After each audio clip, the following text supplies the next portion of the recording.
புறப்பட்டு போய் சகல ஜாதிகளையும் சீசராக்கி பிதா குமாரன் பரிசுத்தாவினால் ஞான நாமத்தினால் அவர்களுக்கு ஞானஸ்தானம் கொடுத்து. நான் பார்க்க வேண்டிய வசனம்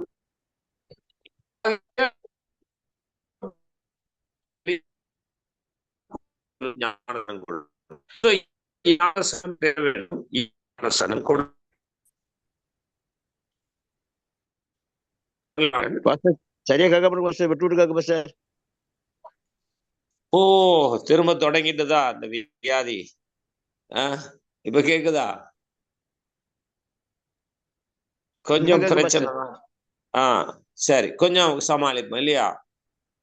அது என்ன, இந்த டவர் பிரச்சனை, சிக்னல் பிரச்சனை, அது என்னதான் பண்ணினாலும் நானும் இடம் மாற்றி மாறி மாறிதான் வாரது. சரி, ஓகே, இப்ப கேக்குதா உங்களுக்கு? ஹலோ, இப்ப கவனிங்க.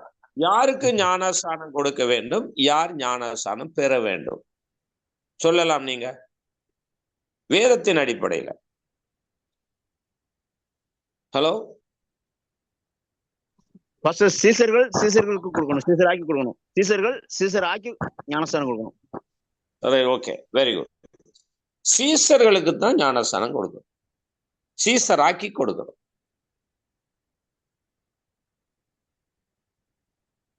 அப்படித்தான் வேதம் சொல்லுது. ஆனா இன்றைய சமூகம், இன்றைய கிறிஸ்தவ சமூகம் யாருக்கு ஞானஸ்தானம் கொடுக்குது?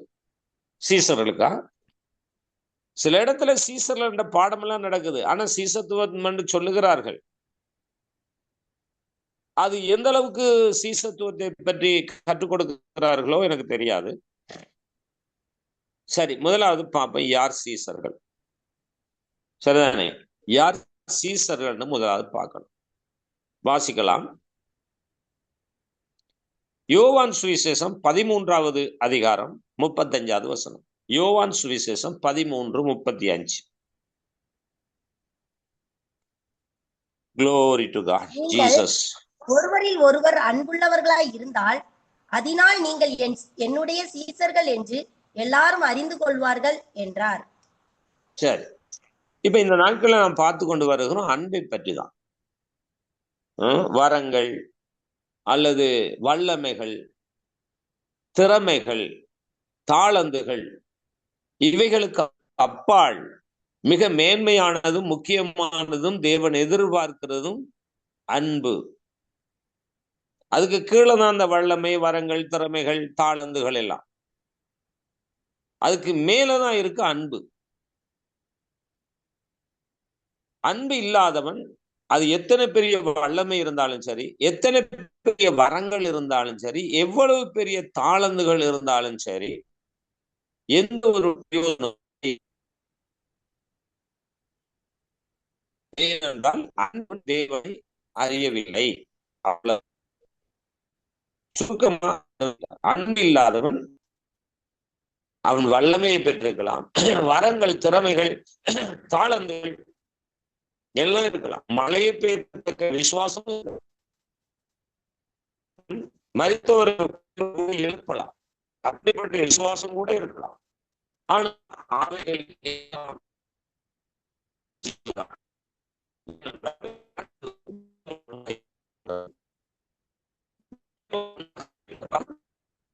தேவனுடைய கேரக்டர்ஸ், சுபாவங்கள்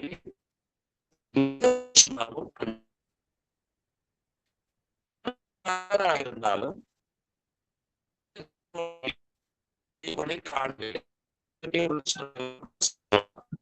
நீங்க சொல்றது ஒண்ணும் கேட்க மாட்டேங்குது சார்.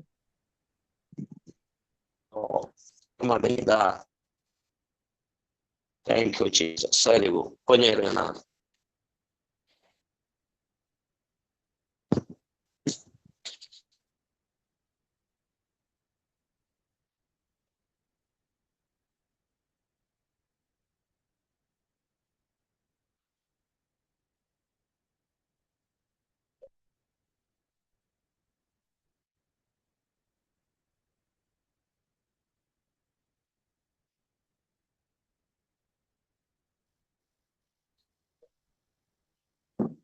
ஹலோ, கேக்குதா? கேக்குது சார். கேக்குது. Praise Lord. இதான் விட்டு விட்டு தான் கேட்குது, என்ன செய்யறது? ஸ்தோத்திரம். தடைகளை நீக்கி போடுங்க ஆண்டவரே, ஸ்தோத்திரம். சரி, அன்பு தேவனால் உண்டாயிருக்கிறது. அன்பில்லாதவன் தேவனை அறியான். அதனால எத்தனை பெரிய விசுவாசமா இருந்தாலும், மழையை பெயர்க்கத்தக்க விசுவாசமா இருந்தாலும், அல்லது நாம் மரித்தவர்களை உயிரோடு கூட எழுப்பினாலும், அது எவ்வளவு பெரிய ஊழியமா இருந்தாலும், எவ்வளவு பெரிய கிரௌடு வைத்திருந்தாலும், எவ்வளவு பெரிய கட்டடம் கட்டி இருந்தாலும், இந்த உலகமெல்லாம் போற்றினாலும் புகழ்ந்தாலும், அன்பு இல்லை என்றால் அன்புக்கு முன்னால் இவை அனைத்தும் ஜீரோ தான். நன்றாக நாம் கவனத்தில் கொள்ள வேண்டும். அப்படி என்றால் யாருக்கு ஞானஸ்தானம் கொடுக்கணும், யார் ஞானஸ்தானம் எடுக்கணும் என்று சொன்னால் சீசர்கள் தான் எடுக்கணும். யார் சீசர்கள் என்று சொல்லுகின்ற பொழுது நாம் வாசித்தோம். என்ன வாசித்த பொழுது? நீங்கள் ஒருவரில் ஒருவர் அன்பு இருந்தால் அதனால் நீங்கள் என்னுடைய சீசர்கள் என்று எல்லாரும் அறிந்து கொள்வார்கள். அப்படி இப்ப இந்த வசனத்தை ஒப்பிட்டு பார்த்தால் யாருக்கு ஞானஸ்தானம் கொடுக்கணும் சொல்லுங்க? அன்புள்ளவர்களுக்கு, ஒருவர் அன்புள்ளவர்களுக்கு. அன்புள்ளவர்களுக்கு தான் ஞானஸ்தானம் கொடுக்கணும். ஆனா இன்றைக்கு அது நடைபெறுகிறதா நம்முடைய சமூகத்துல? நாம யாரையும் குறை சொல்லுவதில்லை, வேதத்தை ஆராய்கிறோம், அவ்வளவுதான். இப்ப சில நேரம் புதுசா யாரும் இப்ப இதுல கண்டினியூவா நாம கற்று வருகிறதுனால இன்றைக்கு தவற விட்ட வசனத்தை நாளைக்கு பார்க்கிறோம். நேற்று தவற விட்டதை இன்றைக்கு பார்க்கிறோம். எனவே இது கண்டினியூவா பார்க்கும் போதுதான் நாம் முழுமையான ஒரு பாடத்தை கற்றுக்கொள்ளக்கூடியதா இருக்கும். இப்ப புதிதாக ஒருவர் வந்தாருண்டா என்னடா என்று சொல்லி ஒண்ணுமே அவர்களுக்கு புரியாது, முழங்காது. அதான் சில பேர் வந்து எட்டி பார்த்துட்டு அந்த கதவு ஓட்டையால எட்டி பார்த்துட்டு ஓடுற மாதிரி சில பேர் வந்து ஓடுற காரணம் அதான். ஆனா சில பேர் நின்று நிதானிச்சு என்னதான் இதுல நடக்கும், என்னதான் நம்ம ஆண்டவர் சொல்ல வருகிறாருன்னு கற்றுக்கொள்ளுகிறோம். கர்த்தருக்கு ஸ்தோத்திரம். அப்ப இப்ப கவனத்துல கொள்ளுங்க, ஒரு சிம்பிள் வேர்டு தான், நம்ம அநேகமா தெரிஞ்ச வசனம் தான். ஞானஸ்தானம் என்பது எல்லாருக்கும் தெரிஞ்சதுதான், நம்ம எடுத்ததுதான். ஆனா இப்ப பாருங்க, யாருக்கு ஞானஸ்தானம் கொடுக்கணும், யார் ஞானஸ்தானம் எடுக்கணும் அப்படின்னு பார்த்தால் சீசர்கள் எடுக்கணும். சீசர்களுக்கு தான் கொடுக்கணும். தேவன் சொன்ன வசனம் அதுதான், சீசர்களுக்கு கொடுங்க, அவ்வளவுதான். ஆனா நாம இன்னைக்கு யாருக்கு ஞானஸ்தானம் கொடுத்துட்டு இருக்கிறோம்? யாருக்கு ஞானஸ்தானம் கொடுக்கிறோம்? யோசித்து பாருங்க. சீசர் அல்லாதவர்கள் அப்படின்னா சீசர்கள்னா யாரு? அடையாளம் என்ன? சீசர்கள் அடையாளம் என்ன? ஒருவருக்கு ஒருவர் அன்பா இருக்கணும். அன்பு இருக்கணும். நல்ல கவனிங்க, அதுதான் சீசர்கள். அப்ப இதுதான் தேவன் எதிர்பார்க்கிறது. அப்ப முதலாவது நம்ம அடிப்படையே நம்ம சரியான இடத்துக்கு போகல. என்ன, அஸ்திபாரமே சரியான இடத்துல போடல நம்ம, இல்லையா? அந்த அஸ்திபாரம் சரியா போடாதனாலதான் இன்றைக்கு என்ன நடக்கிறது? பில்டிங் அல்லாடி தள்ளாடி கொண்டிருக்கிறது. நல்லா நீங்க கவனத்துல கொள்ளணும். சரி, யார் அன்புள்ளவர்கள்? சீசர்கள், அப்படித்தானே? ரைட். இந்த சீசர்கள் எப்படி, இந்த சீசர்களுக்கு அன்பு வந்தது, எப்படி வரும் என்று நாம் கவனிப்போம் என்றால் வாசிக்கலாம். யோவான் சுவிசேஷம் 17வது அதிகாரம் 14வது அதிகாரம் 14:24 வாசிங்க. என்னில் அன்பாய் இராதவன் என் வசனங்களை கைக்கொள்ள மாட்டான். நீங்கள் கேட்கிற வசனம் என்னுடையதாய் இராமல் என்னை அனுப்பின பிதாவினுடையதாய் இருக்கிறது. சரி, இன்னைக்கு ஞானஸ்தானம் பெற்ற அனைத்து பேரும், ஞானஸ்தானம் பெற்ற அவ்வளவு பேரும், திருச்சபையில இருக்கிற அவ்வளவு பேரும் அன்பாய் இருப்பதற்கு, அன்பாய் இல்லாததற்கு காரணம் என்ன? அன்பாய் இல்லாததற்கு காரணம் என்ன? இந்த வசனம் கூறுகிறது. இந்த 14:24 கூறுகிறது என்ன? என்னில் அன்பாயிராதவன் என் வாசனங்களை கைக்கொள்ள மாட்டான். அங்கதான் இருக்கு பிரச்சனை. கேக்குதா? இப்ப பிரேசலாட் கேக்கு பாஸ்டர், பிரேசலாட். அன்பா இல்லாதவன் வசனத்தை கேட்க மாட்டான். அப்ப வசனத்தை கேட்காதவன் அன்பாய் இருக்க மாட்டான். இன்னைக்கு நிறைய பேருக்கு வசனம் கேட்க விருப்பம் இல்லை. திரள் கூட்டம் போகலாம், ஆயிரக்கணக்கில் லட்சக்கணக்கில் திருச்சபைக்கு போகலாம், ஆயிரக்கணக்கில் லட்சக்கணக்கில் இயேசுவை பின்பற்றலாம். ஆனா எத்தனை பேர் அன்புள்ளவர்களாயிருந்து அவருடைய வசனத்தை கேட்கிறார்கள், வசனத்தை கை கொள்ளுகிறார்கள்? வசனத்தை கை கொண்டால் மட்டும்தான் ஒரு மனிதன் சீசனாக முடியும், ஒருவன் சீசராக முடியும். அப்ப ஒரு சீசன் ஆவதற்கு அடிப்படை தகுதி அன்பு. அவன் படித்தவன், பெரிய இல்ல, அடிப்படை தகுதி ஞானசான் பெறுவதற்கு அடிப்படை தகுதி அன்புதான். அன்பு சும்மா வந்துடாது. நாம சொல்ல போனா குற்றம் நாம பிறந்ததே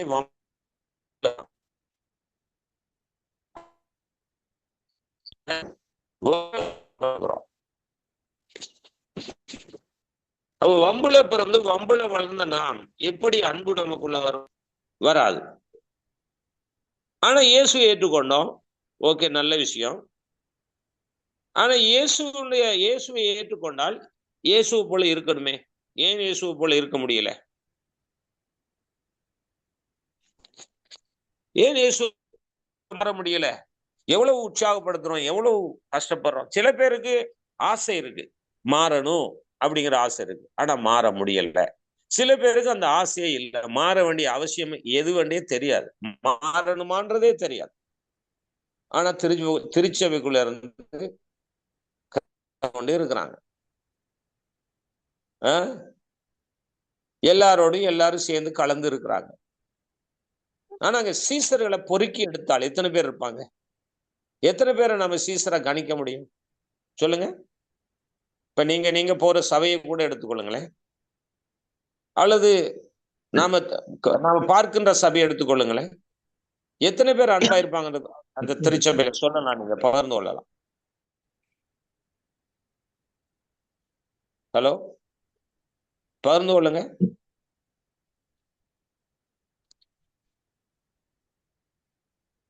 கேக்குதா உங்களுக்கு? பாஸ்டர், தேவன் விரும்புகிற உள்ள அன்பு நம்மள்ட்ட இல்ல பாஸ்டர். தேவன் விரும்புகிற அன்பு நம்மள்ட்ட இல்ல.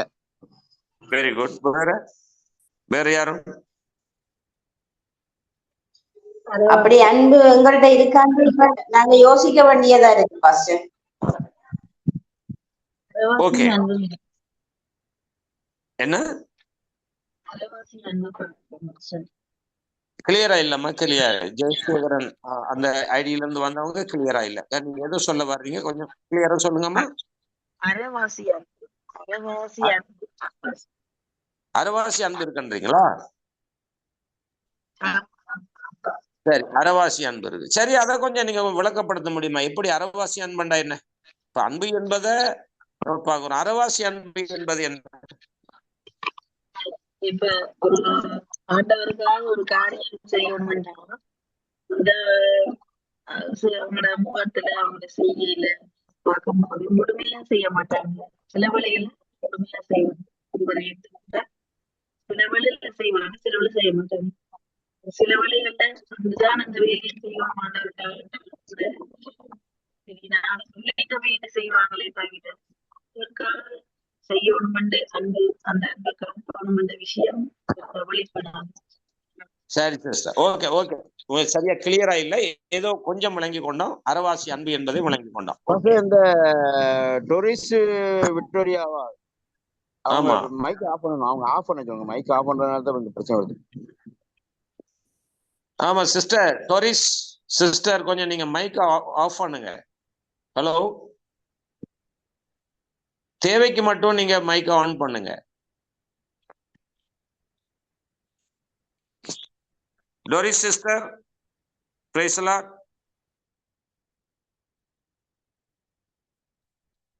சரி, முதல்ல நாம இதை இந்த அறிவித்தல கொடுக்கணும் போல இருக்கு, ஒரு அனௌன்ஸ்மெண்ட் செய்யணும். நீங்க தேவைக்கு மட்டும் மைக் ஆன் பண்ணுங்க, மற்றபடி ஆஃப் பண்ணுங்க. சரி, ஓகே, கவனிங்க.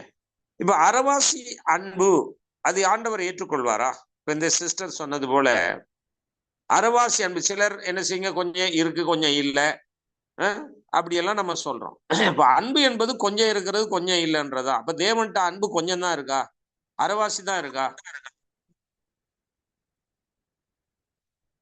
இப்ப அன்பு என்பது எங்க இருக்கு? தேவனிடத்துல இருக்கு. அப்ப அன்பு என்பது தேவனுடைய அன்பு வேணுமா அல்லது நாம மனுஷனுடைய அன்பு வேணுமா? எது எது எது தேவையான அன்பு? யார் சீசர்கள்?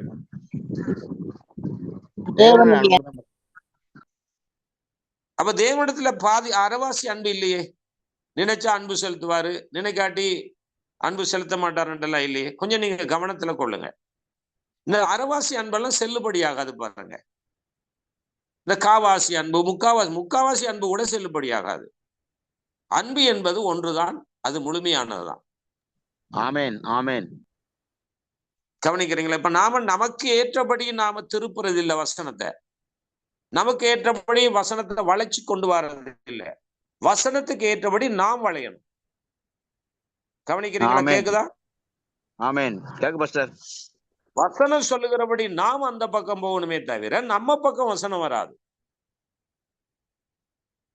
சரிதானே? அப்ப அன்பு யார் சீசன் என்றால் அன்பு உள்ளவன் தான் சீசன். இப்ப அன்பு எதனால இன்னைக்கு இல்லை? இப்ப இந்த சிஸ்டர் சொன்னது போல, நீங்க சொன்னது போல, கொஞ்சம் அன்பு இருக்கு, கொஞ்சம் அன்பு இல்லைன்னா ஏது? அது அன்பே இல்லை. அரைவாசி அன்பு அது கேட்கப்படுவது இல்லை. அது அரைவாசி அன்பு கணக்கிலையும் எடுப்பது இல்லை. அன்பு என்றா முழுமையா தான் இருக்கணும். தேவனை பாருங்க, வேற யாரையும் நீங்க பார்க்க வேண்டாம். தேவனை பாருங்க, தேவன் அன்புள்ளவரா இருக்கிறார். அதைத்தான் நாம இந்த ஊடகத்தின் வாயிலாக, கடவுளுடைய ஊடகத்தின் வாயிலாக இந்த செய்திகளை நாம் அறிவிக்கிறோம். அன்பு இருக்கணும், அது முழுமையா இருக்கணும். எப்படி அவர் சொல்லுகிறார் பாருங்க. உன் தேவனாய கர்த்தரிடத்தில் முழு உள்ளத்தோடு, முழு மனதோடு, முழு பலத்தோடு, முழு ஆத்மாவோடு அன்பு கூறுவாயாக. அவ்வளவுதான். அதுதான் சப்ஜெக்ட். ஆமென், ஆமென். உனக்கு நினைச்சு பாதியை செலுத்து, அரைவாசி செலுத்து, காவாசி செலுத்தெல்லாம் கணக்கிலேயே எடுக்கிறது இல்லை. அதெல்லாம் டிலீட் பண்ணப்படுறது. அதெல்லாம் ஃபெயில் மார்க். ஃபுல் மார்க் என்பது என்ன? அன்பு. சரி, இப்ப கவனத்துல கொள்ளுவோம். பாதி இருக்கா, அரைவாசி இருக்கா, காவாசி இருக்கான்றா எல்லாம் நம்ம அளந்து பார்க்கறது இல்லை. இருக்கா இல்லையா, அவ்வளவுதான். அதுதான் தேவன் நம்ம இடத்துல எதிர்பார்க்கும். சரிதானே? ரைட். ஏன் அன்பு இல்லை என்பதைத்தான் இப்ப ஆராயிரும். ஏன் இன்றைக்கு திருச்சபைக்குள்ள அன்பு இல்லை? ஏன் சபைக்கு சபை அன்பு இல்லை? ஏன் ஊழியருக்கு ஊழியர் அன்பு இல்லை? அப்படி அன்பு இருந்தா என்ன செய்திருப்பாங்க?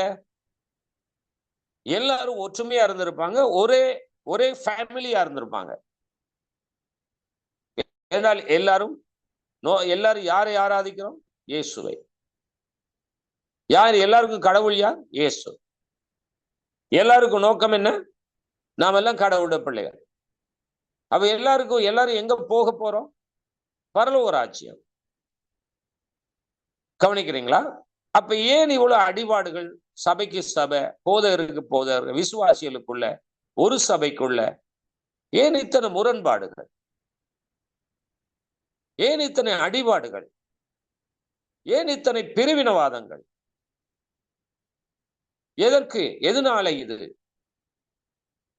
நான் இல்லாத ஒன்றை சொல்லவில்லை. தேவன் எதிர்பார்க்கிறார்.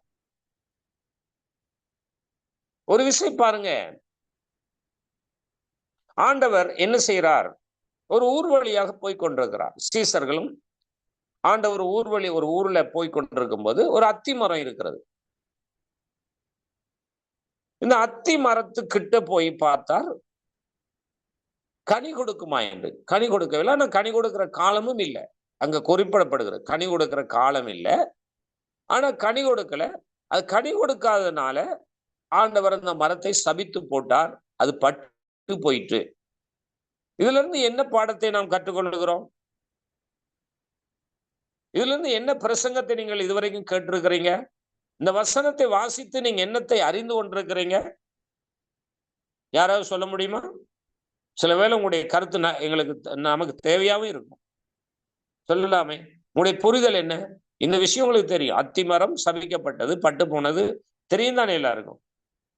ஹலோ, அன்பாயிராதவன் கனி கொடுக்க மாட்டான். அவரோடு இணைந்திருந்தால் கனி கொடுப்பார். புரியல. அவரோடு இணைந்திருந்தால் கனி கொடுப்பார். திராட்சை செடியோடு இணைந்திருந்தால் கனி கொடுப்பார். அவரோடு இணைய முடியாவிட்டால் கனி கொடுக்க மாட்டார். அது ஓகே, அது இருக்கு. சரி, ஏன் இது பட்டு போச்சுன்னு கேட்கிறேன். எதனால? அது கனிகாலம் இல்ல. அது சரி, நீங்க சொல்றது சரிதான். எதனால கனி இருக்கும் கொஞ்சம் இருங்க, கனி கொடுக்கிற காலம் இல்லை, ஏன் அது கனி எதிர்பார்த்தவர் சபித்தார் என்பதுதான் கேள்வி. கனி எந்த காலத்திலையும் நாங்க அன்பா இருக்கணும், கனி கொடுக்கறதுக்கு ஆயத்தமா இருக்கணும். ஆண்டவர் எதிர்பார்க்கிறார் எங்கள்ட்ட அன்பு இருக்குண்டு. ஆனா நாங்க எங்களுக்கான தேவையான நேரம் மட்டும்தான் அந்த அன்பை கொடுக்கிறோம். ஓகே, இதுக்கும் இப்ப முதல் சொன்ன அந்த சிஸ்டர் சொன்னதும் இணைந்து கொஞ்சம் இணைந்து கனி கொடுக்கணும் என்று சொல்வது சரிதான். ஆனா இப்ப இந்த கேள்விக்கு அது பொருத்தமான கேள்வி அல்ல. இப்ப ரெண்டாவது சொன்ன சிஸ்டரும் அதுவும் அடிக்கடி அந்த அவங்க சொன்னதும் சரியானது இல்லை. வேற யாரும் இன்னொருவர் யாராவது பகிர்ந்து கொள்றாங்க, எதுனால பாப்போம். பாயிண்ட்டுக்கு யார் வாருது பார்ப்போம்.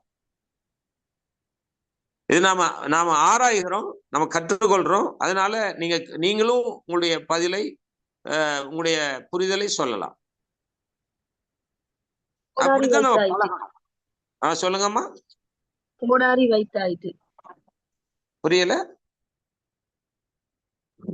பாஸ்டர். இயேசு கிறிஸ்துவ விருப்பத்துக்கு அங்க அது செயல்படல. ஓகே, இயேசு கிறிஸ்துடைய விருப்பத்துக்கு செயல்படல. ஓகே சரி, இன்னும் கொஞ்சம் யோசிச்சு பதில் சொல்லுங்கள. பதில் சொன்னவங்களும் யோசித்து பதில் சொல்லலாம். இது முக்கியமான பாயிண்ட்ஸ். ஏன்னா நான் நினைக்கிறேன் நீங்க எல்லாருமே பொது விசுவாசி இல்ல, ஊழியம் செய்றீங்க, ஓரளவுக்கு வளர்ந்து இருக்கிறீங்க. எனவே எதனால கனி கொடுக்காத காலத்துல கனி எதிர்பார்த்து சபிக்கப்பட்டது? இது முக்கியமான விஷயம். அதுதான் நான் இந்த இடத்துல நின்று நிதானிச்சு நம்ம போறோம். சொல்லுங்க, எதனால? நிறைய ஊழியம் செய்யறவங்க இருக்கிறீங்க, இதை பற்றி நீங்க என்ன மக்களுக்கு போதிப்பீங்க, என்ன சொல்லி கொடுப்பீங்க? அல்லது நீங்க வளர்ந்த விசுவாசியா இருக்கிறீங்க, அப்ப இதை பற்றி ஒருவர் உங்கள்ட்ட புதிய விசுவாசி கேள்வி கேட்டா என்ன பதில் சொல்லுவீங்க? அதுக்குத்தான் உங்களுக்கு ஒரு பயிற்சி தான் இது. சொல்லுங்க. என்ன புரிதல் நான் சொல்றேன் பாஸ். என்னண்டா அந்த மரத்துக்கு தேவையான உறவெல்லாம் போட்டுதான் இருக்கிறாங்க. அதை பாதுகாத்து பராமரிச்சுதான் வந்திருக்கணும். ஏன்னா அந்த எதிர்பார்க்கிறாங்க அந்த காலத்துல அது கனிய திருமணம், அந்த அளவுக்கு அதுக்குரிய பராமரிப்புகள் கிடைக்கப்பட்டிருக்கு. ஆனா அதுவும் ஒரு மலட்டுத்தன்மையாக இருக்குது. நான் சாப்பிட்டு மற்றவங்களுக்கு பிரயோசனம் மட்டும் போயிருக்கு. வெரி குட், ஓரளவுக்கு எடுத்துக்கொள்ளலாம். கிட்டத்தட்ட இதுக்கு 90 மார்க்ஸ் போடலாம் இந்த பதிலுக்கு. சரி, இப்ப கவனத்துல கொள்வோம். இப்ப நாம கொஞ்சம் சிந்திக்கணும். ஏன் நான் சொல்றது நீங்க கேட்டுட்டே இருக்கிறதுனால பிரயோசனம் இல்லை, உங்களுடைய மூளைக்கும் உங்களுடைய புரிதலுக்கும் நாம கொஞ்சம் விட்டு கொடுக்கணும் என்பதுக்கு தான் இந்த கேள்விகளை கேட்கிறேன். ரைட். இப்ப இந்த கீதா சிஸ்டர் சொன்னது போல அது நல்லா தண்ணி குடிக்குது, நல்லா உரத்தை எடுத்துக்கொள்ளுது, நல்லா எல்லாம் செய்யுது. ஆனா எந்த பிரயோசனம் இல்லாம சும்மா இடத்துக்கு கேடா இருக்கு. சரிதானே? சரி, இன்னொரு 10% நான் சொல்லுகிறேன், கவனிக்க. அப்படி என்றா கனி கொடுக்கிற காலம் இல்லதான், ஆனா அது கனி கொடுக்கிற மாதிரி நடிக்குது, நிறைய பேரை ஏமாற்றி கொண்டு இருக்கு. இப்ப இயேசு போய் ஏமாந்தது போல நிறைய பேர் அது கிட்ட போனா இந்த கனி கொடுக்கிற மரம் எப்படி இருக்குமோ அந்த மாதிரி ஒரு வெளி வேஷம் போட்டிருக்கு, அந்த மாதிரி அது அப்படி வெளியில பகட்டா இருக்கு. ஆனா இந்த சிஸ்டர் சொன்னது போல நல்லா சாப்பிடுது, நல்லா தண்ணி குடிக்குது, நல்ல புஷ்டியா இருக்கு, நல்லா பழப்பா இருக்கு. ஆனா கிட்ட போனாதான் அதனுடைய விஷயம் தெரிய வருது. இப்ப கவனத்துல கொள்ளுங்க, இது எதை குறித்து சொல்லப்படுகிறது? மரத்தை குறித்து இவ்வளவு இம்பார்ட்டன்ட் கொடுக்கப்படுதா? இல்ல. நாங்களும் கனி கொடுக்கிற செடியா இருக்கணும். இப்ப அந்த ஏற்கனவே அந்த சிஸ்டர் சொன்னது போல இப்பதான் அந்த பாயிண்ட்ஸுக்கு வரோம். நாம மரத்தோட கொடியோட இணைந்து இருந்தா மட்டும்தான், செடியோட இணைந்திருந்தா மட்டும்தான் கொடி கனி கொடுக்கும். இப்ப அந்த முழுமையான பாயிண்ட்ஸை நாம் எடுத்துக்கொள்கிறோம். கவனிங்க, ஏன் அது சபிக்கப்பட்டது என்று சொல்லி நாம் பார்த்தால், இப்ப அந்த நேரடியா நீங்க பார்க்கும்போது அது கனி கொடுக்கிற காலம் இல்லை, ஆனா கனி கொடுக்கறது போல நடிக்குது, கனி கொடுக்கிறது போல மற்றவர்களை ஏமாற்றி கொண்டு இருக்கு. இங்கதான் நாம பார்க்கணும். அதுபோல ஏன் கனி கொடுக்க இல்லை, ஏன் கனி கொடுக்க முடியல என்றால் செடியோட இணைந்து இருக்கல. கவனிக்கிறீங்களா? அப்ப கனி என்பது என்ன? கனி என்பது சொல்லுங்க, அது கனிக்கு என்ன பெயர்? ஒண்ணும் தயங்க வேணாம், நீங்க சில விஷயங்கள் சரியானதான், புரிதலை தான் சொல்றீங்க, ஒண்ணும் தயங்க வேணாம், சொல்லுங்க பிள்ளையா. என்ன கனி என்பது என்ன? அன்புதான். அன்பு அல்லது ஆவின் கனி இல்ல, அன்புதான். வேற அடுத்த கட்டத்துக்கு போக வேண்டாம். அன்பு அல்லதுன்றதெல்லாம் இல்ல, அன்புதான். அன்பு இல்லாட்டி அடுத்து என்ன வரும் பிரதர்? இப்ப ஆவின் கனின்னு சொல்றேன், அன்பு இல்லாட்டி அல்லது இருந்தாலும் இல்லாட்டிலும் வராது. அதுக்கு மேல ஒண்ணுமே வராது. 9 கனி என்று பாக்குறோம், ஆவின் கனி என்று அதைத்தான் நீங்க சொல்ல வாரீங்க. அந்த மேல உள்ளது அடிப்படையே இல்லைன்னா அடுத்தது என்ன வரப்போகுது உங்களுக்கு? ஒன்று வராது. அப்ப கனி என்பது என்ன? அன்புதான். சந்தேகம் இல்லாத சத்தியம் இதுதான். அப்ப யாருக்கு ஞானஸ்நானம் கொடுக்கணும்? இப்ப பாயிண்ட்டுக்கு வருவோம். அன்புள்ளவர்களுக்கு.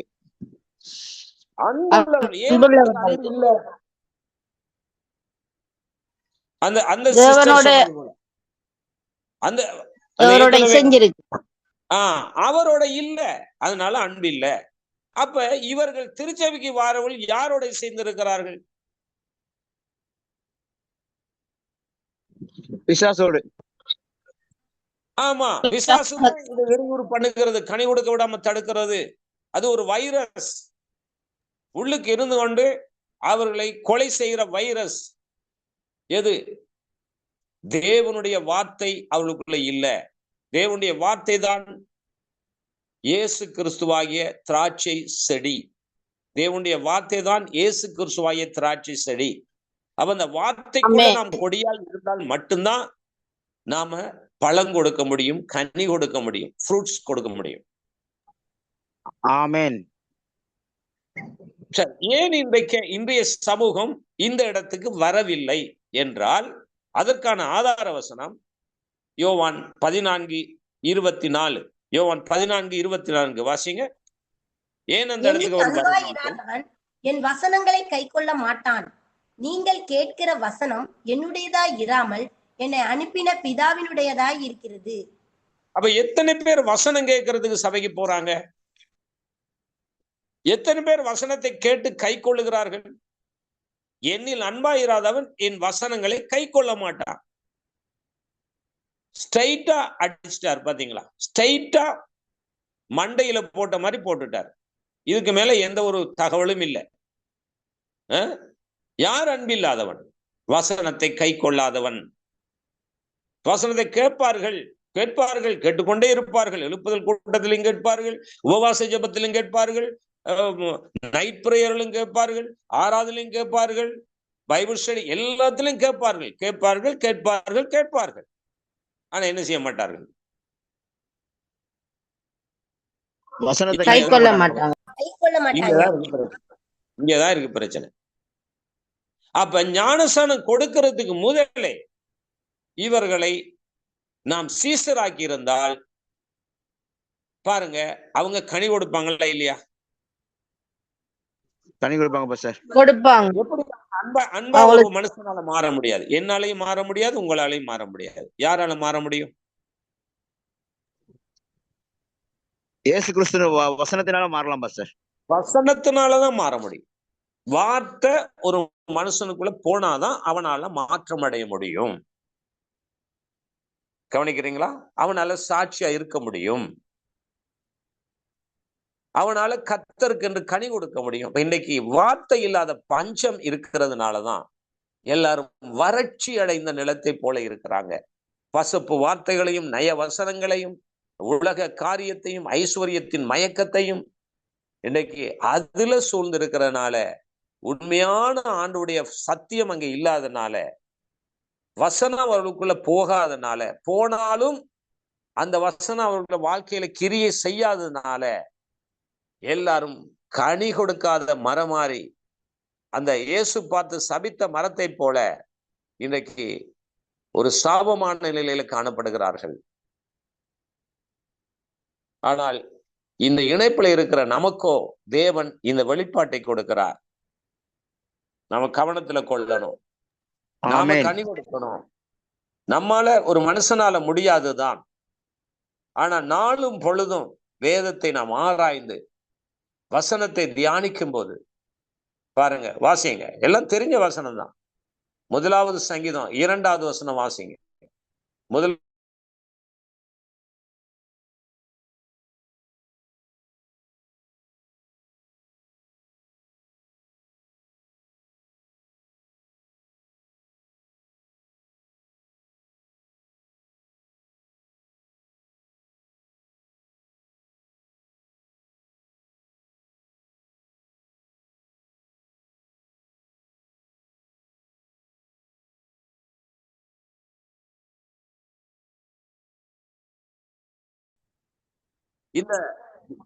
இந்த வேதத்தினூடாக அறிந்து கொள்கிறோம் என்பதை நிறைய பேர் ஃபீட்பேக் தந்தீங்க, உங்க மனசாட்சிக்கும் தெரியும். ஆனா எத்தனை பேர் தொடர்ச்சியாக நீங்க வர்றீங்க? சில வேளை வர முடியாத சூழ்நிலை இருக்கலாம், பிரச்சனை இருக்கலாம். ஓகே, நான் உங்களை அக்ரி பண்ணுவேன். நீங்க என்னுடைய ஸ்டடி ஒன்றுலயும் நீங்க தவறுறது இல்லை. உண்மையாகவே நீங்க தான் ஃபர்ஸ்ட் பிரைஸ், நீங்க தான். சரியா? அது நானும் சாட்சி சொல்றேன். ரைட். சில பேர் 2ஆம் இடத்துல இருக்கிறீங்க, சில பேர் 3ஆம் இடத்துல இருக்கீங்க, சில பேர் இடத்திலே இல்லாம இருக்கிறீங்க. சும்மா அவ்வப்போது எட்டி பார்க்கறது, அவ்வப்போது வந்து போறது. இது ஒரு ஆசையா இருக்கு? இது ஒரு ஆசையா இருக்குமா? அல்லது நாம் இந்த வசனம் போகாட்டி எப்படி நம்மால மாற முடியும்? இப்ப நீங்க கேட்கலாம், நாங்க நிறைய வார்த்தைகள் கேட்கிறோம். கேட்கறீங்க, அப்ப ஏன் மாறல? ஏன் மாற முடியல? வாசிக்கலாம். அப்போஸ்தலர் நடபடிகள் 17ஆம் அதிகாரம் 11வது வசனம். 17, 11.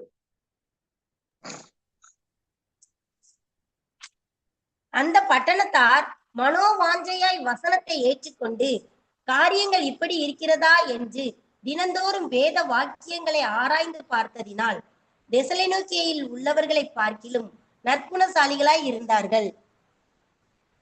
இந்த நற்குணசாலிகள் என்பது எதுக்குள்ள வருது? வசனத்தை கேட்கறதுனால, ஆராய்ந்து தினந்தோறும் ஆராய்கிறதுனால, தினந்தோறும் ஆராய்ந்து பார்க்கறதுனால நற்குணசாலிகளை வருக. இது எந்த கேட்டகரிக்குள்ள அந்த நற்குணத்தை கொண்டு வரலாம்? அன்பு என்ற கேட்டகரிக்குள்ள கொண்டு வரலாம். ஆமென். அப்ப எப்படி ஒரு மனுஷன் நல்லவனாய், எப்படி ஒரு மனுஷி நல்லவளாய் மாற முடியும்? சொல்லுங்க. ஆராய வேண்டும். நினைச்சா வருவோம், நினைச்சா வரமாட்டோம். அப்படியா? இல்ல, தினந்தோறும். சரி, இப்போ ஒரு ஃபீட்பேக் நாம் கேட்க போறோம். சரிதானே? எங்கள் அன்பு சகோதரன் தேவகுமார் அவர்கள், அவர் உண்மையாக இந்த இணையதளத்தின் வாயிலாகவும் என்னுடைய இந்த ஸ்டடியை மிஸ் பண்ண மாட்டார். டோட்டலி எல்லா நாளும் பங்கெடுக்கிறார்.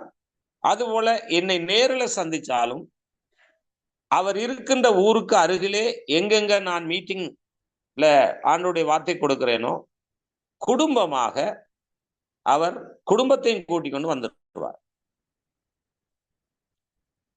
நல்ல கவனிங்க. அதான் அவர் துணிஞ்சு சொன்னார், தைரியமா சொன்னார், உண்மையை சொன்னார். நான் டெய்லி பங்கெடுக்கிறேன்டார். சரி, இப்ப தேவகுமார் பிரதர், நீங்க என்ன சந்திப்பதற்கு முன்பு, சந்தித்ததின் பின்பு, இந்த ஸ்டடி, இந்த தேவ வார்த்தைகள், ஆழமான இந்த சத்தியத்தை கேட்பதற்கு முன்பு, கேட்டதுக்கு பின்பு என்ன உங்களுக்குள்ள மாற்றம் ஏற்பட்டது? ஏன் முதல் மாற்றம் ஏற்பட்டதா? அல்லது இதை போல நீங்கள் முந்தி கற்றுக்கொண்டீர்களா? நீங்க எத்தனை கூட்டங்களுக்கு போயிருக்கிறீங்க? எத்தனை மீட்டிங்ல நீங்க அட்டென்ட் பண்ணி இருக்கிறீங்க? இதற்கான ஒரு புரிதலை உங்களால சொல்ல முடியும். இது வந்து வசனமே தெரியாம இருந்தோம் பாஸ்டர். வசனமே தெரியாம இருந்தோம். நீங்க ஸ்டார்டிங்ல முத எங்க சபைக்கு வந்திருக்கும் போது உங்க வார்த்தைகளை கேட்டும் போது ஒரு வித்தியாசமா இருந்தது. அதுக்கப்புறம் தான் நீங்க எங்களோட போன் தொடர்பு கொண்டு இங்க வரும்போது, இந்தியாவுக்கு வரும்போது, தமிழ்நாட்டுக்கு வரும்போது எங்களோட போன் தொடர்பு கொண்டு நீங்க நடக்கக்கூடிய ஒவ்வொரு இடத்துக்கும் நாங்க அந்த வசனத்தை கேட்கணும் ஒரு அந்த ஆவல் வந்துச்சு பாஸ்டர். அதுக்கப்புறம் இந்த இணைப்புல இணைச்சு விட்டீங்க. அதுக்கப்புறம் இன்னும் தீவிரமாயிட்டோம். அதை கேட்கறதுக்கு இன்னும் ஆர்வமாயிட்டோம். இன்னும் இந்த மாதிரி வசனத்தை கேட்டு அதுபடி கைக்கொண்டா மாத்திரம்தான் நித்தியராஜ்யத்துக்கு போக முடியும், இல்லைன்னா போக முடியாதுங்கிறத உறுதியா நாங்க தீர்மானம் எடுத்துக்கிட்டோம் மாஸ்டர். அதனால நாங்க இன்னும் கேட்டு கேட்டு கேட்டு கேட்டு எங்களை கொஞ்சம் கொஞ்சமா உடனே மாற முடியாது, கொஞ்சம் கொஞ்சமா மாத்துக்கிறதுக்கு நாங்க ட்ரை பண்ணிட்டு இருக்கோம் மாஸ்டர். Very good. சரி, இப்ப இந்த இந்த ஸ்டடிகள்ல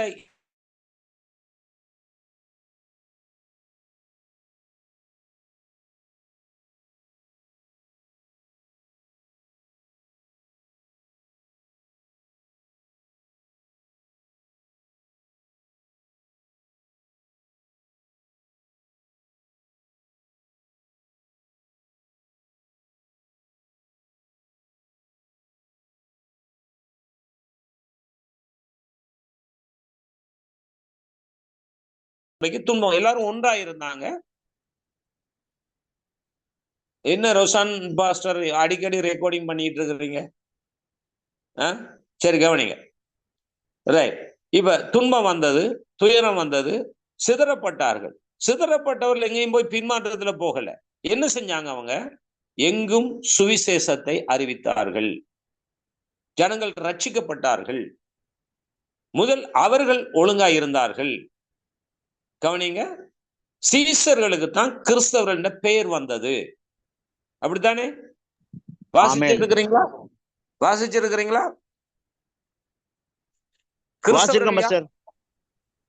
கிறிஸ்தவர்கள் யார்? சீசர்கள். சீசர்களுக்கு தான் கிறிஸ்தவர் என்ற பெயர் அங்கே வந்தது. பிரியமான தேவச்சனமே, ஆனா இன்றைய சூழ்நிலை எப்படி போய் கொண்டிருக்கிறது? சரி, இப்ப நீங்க கேட்கலாம், இப்ப இந்த தேவகுமார் பிரதர் சொன்ன இந்த காரியத்தையும் கவனிச்சீங்க. அடுத்து நீங்க கவனிக்க வேண்டியது, இப்ப நீங்க நினைக்கலாம், நாங்க வசனம் தானே கேட்கிறோம், வசனம் தானே நாங்க இதுவரைக்கும் கேட்டிருக்கிறோம், சபைக்கு போய் வசனம் தானே கேட்கிறோம். ரைட், வசனம் கேட்டது உண்மைதான். ஏன் மாற்றம் அடையல என்பதுதான் கேள்வி. ஏன் மாற்றம் அடைய முடியல என்பதுதான் கேள்வி. கர்த்தருக்கு ஸ்தோத்திரம். சாந்தி சிஸ்டர் இருக்கிறீங்களா? சரி, இப்ப நீங்களும் என்னுடைய ஸ்டடியில நீங்க 2வது இடத்தை பிடிக்கலாம். சரிதானே? ரைட். இப்ப நீங்கள் என்னுடைய ஸ்டடிக்கு கேட்டதின் பின்பு நீங்க நேரடியாகவும் கேட்டிருக்கிறீங்க, இணையதள வாயிலாகவும் கேட்டிருக்கிறீங்க. நீங்க ஸ்டடிக்கு வந்ததுக்கு முன்பு உங்களுடைய ஆவிக்குரிய ஜீவத்தினுடைய வளர்ச்சி எப்படி இருந்தது? ஸ்டடிக்கு வந்ததுக்கு பின்பு இந்த ஆவிக்குரிய வளர்ச்சி எப்படி இருக்கிறது? சொல்லுங்க. உண்மையை சொல்ல போனா நானும் இப்படி அதிகாலையில எந்திக்கவே மாட்டேன் மாஸ்டர்.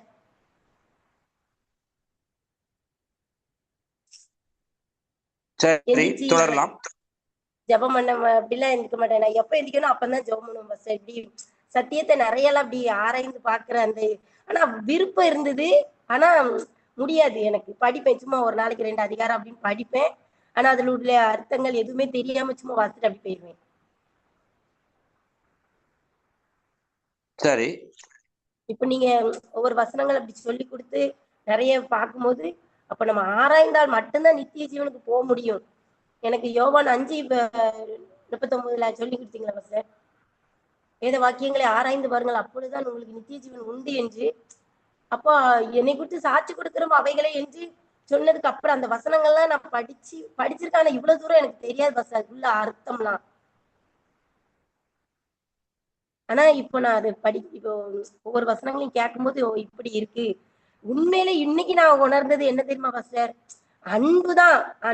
அன்பு மட்டும்தான் பாஸ்டர். இப்போம்லாம் அன்பு இல்லாதது தேவனை அறியவே இல்லை அப்படிங்கறத நல்லா புரிஞ்சுக்கிட்டேன்.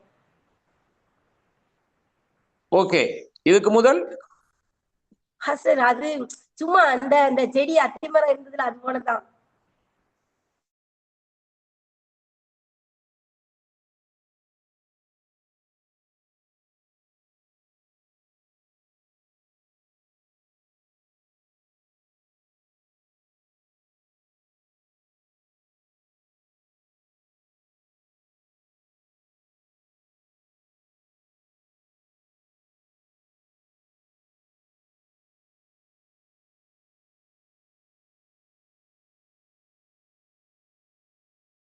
ஆனா தெரியும் பாஸ்டர் கிருபாண்டா யாருன்னு. அப்படி இருந்த நாங்கள். ஆனா உண்மையா சொல்ல போன்னு சொன்னா இந்த டெலிவரி மினிஸ்ட்ரிக்கு வந்ததுக்கு பிற்பாடுதான் நீங்கள் கொடுக்கின்ற அந்த வார்த்தைகளை கேட்கிற பொழுது மிக ஆசீர்வாதமா இருந்தது. இன்னொரு விடயம் என்று சொன்னா நீங்கள் அதை குறித்து நேரடியாகவும் நான் அதை இப்பொழுதுதான் கேட்டிருக்கிறேன். நேரடியாகவும் நீங்கள் போன ஞாயிற்றுக்கிழமை நாம் உங்களோடு சேர்ந்து இந்த கற்றுக்கொண்டோம். உண்மையாக அது மிக ஆசீர்வாதமா இருந்தது. நான் என்ன சொல்லட்டா, நீங்கள் கேட்ட நீங்க ஒரு காரியம் உண்டு. மற்றவர்கள் போதிக்கிறதிலும் நான் போதிக்கிறதும் என்ன வித்தியாசம் உண்டு. ஒன்றை நான் புரிந்து கொண்டேன். பரிசுத்த ஆவியானவர் உங்களுக்குள் இருக்கிறார். பரிசுத்த ஆவியானவர் உங்களுக்குள் இருக்கிறபடினால்தான் சத்தியத்தை சரியாக, அதாவது சொல்ல போனோம்னு சொன்னா வார்த்தை, இப்ப ஒரு வார்த்தையை சொல்லி கொண்டு டக்குன்னு நீங்கள் அந்த வார்த்தையை பார்க்குறீங்க. நான் உங்களோடு ஒரு நாள் 2 நாட்கள் உங்களோட பைபிளை நான் திறந்து பார்த்துருக்கிறேன் கிளிநொச்சியில வைத்து. அந்த நாட்களில் நீங்க பைபிளில் எதுவுமே நோட் புக்கோ அல்லது கொப்பியோ அல்லது பைபிளில் note பண்ணியிருக்கல.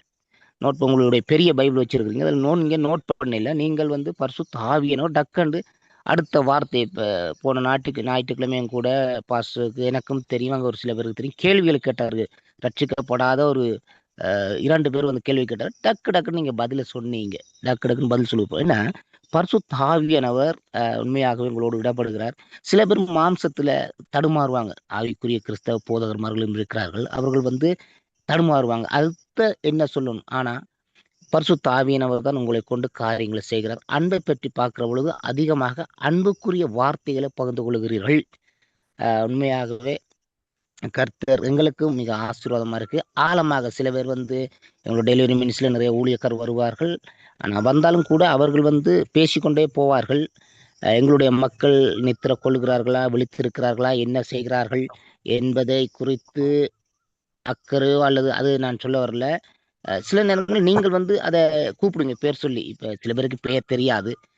Kripa pastor, praise the Lord, Prabhalini sister, Kumar pastor, Shanti sister பேர் சொல்லுகிறப்போ அவங்க நித்திரையா கடந்தாலும் ஜாக்கண்டு ஒலிம்பி பிரைஸ் தி லார்ட் பாஸ்டர்னு சொல்லுவார்கள். உண்மையாகவே உங்களுடைய வார்த்தைகள், நீங்கள் கொடுக்குற வார்த்தைகள் மிகவும், இன்னும் சொல்ல போனா நிறைய காரியம் இருக்குது. கர்த்தருக்கு ஸ்தோத்திரம் pastor. Okay, thank you pastor, thank you, God bless you. Praise the Lord. Jayasekaran என்ற அந்த ஐடியில வந்த சிஸ்டர், பிரைஸ் தி லார்ட். நீங்க ஊழியம் செய்றீங்கன்னு நினைக்கிறேன். Price the Lord sister. Hello sister, நீங்களும் சில நாட்கள் இந்த ஸ்டடியில கலந்துருக்கிறீங்க. இந்த ஸ்டடிக்கும் வேற ஸ்டடிக்கும் ஏதாவது டிஃபரெண்ட் இருந்தா உங்களால சொல்ல முடியுமா? Thank you pastor. 5 மணி அப்ப வரும். மண்டே, தேர்ஸ்டே, வெனிஸ்டே, ஃப்ரைடே அப்ப வரமாட்டே பாக்குறேன். அந்த நாட்கள்ல நான் என்னுடைய தனிப்பட்ட ஜெபங்களை ஒதுக்கி இந்த ஸ்டடிக்கு நான் முக்கியத்துவம் கொடுக்கிறேன். ஏனென்றால் அந்த ஒரு வார்த்தைய பிரியமா நீங்க படிப்பீங்க, விளக்கமா படிப்பீங்க. நான் யோசிப்பேன், ஏன் இந்த இடங்களில் இருந்து பாஸ்டர்ஸ் மேத், நாங்க பாக்குற பாஸ்டர்ஸ் மேத் இப்படி பிரசங்கம் பண்றது இல்லையே அப்படி ஒரு ஃபீலிங் பாக்குறேன் பாஸ்டர்.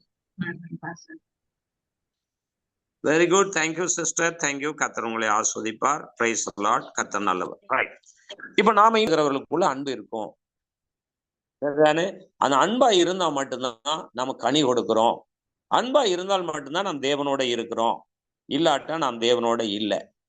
இது சத்தியம். தொடர்ந்து இந்த வார்த்தைகள் தொடரும். தொடர்ந்து நாம் கவனிப்போம். தவறாமல் பங்கெடுங்க. அநேகருக்கு உற்சாகப்படுத்துங்க, ஊக்கப்படுத்துங்க. God bless you. மீண்டும் சந்திப்போம். ஆமென், ஆமென், ஆமென், ஆமென். Thank you.